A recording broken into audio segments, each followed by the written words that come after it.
திருநீரை விரும்பி அணிகிறாரோ அவரை ஈசன் விரும்புவாராம். கர்நாடகத்திலாம் போனீங்கன்னா திருநீர் கிடையாது, கேரளாவில அது கிடையாது. தமிழ்நாட்டில் மட்டும்தான் விபூதி அபிஷேகம். நடராஜருக்கு எத்தனை விதமான அண்டாவா பால், தயிர், இளநீர் எல்லாம் இருந்தாலும் கூட முதல்ல அவர் திருநீர்ல படுகிற அபிஷேகம் எது தெரியுமா?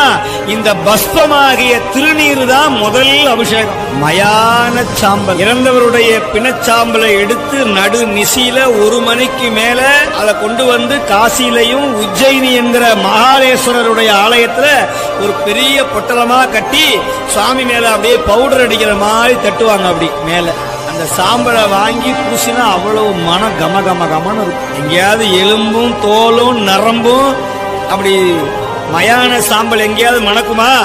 அங்க வாங்கி பூசி பாருங்க. ஏன் தெரியுமா? பெருமான் மேல பட்டு வர்றதுனால அந்த மயான சாம்பல் திருநீராக மாறிய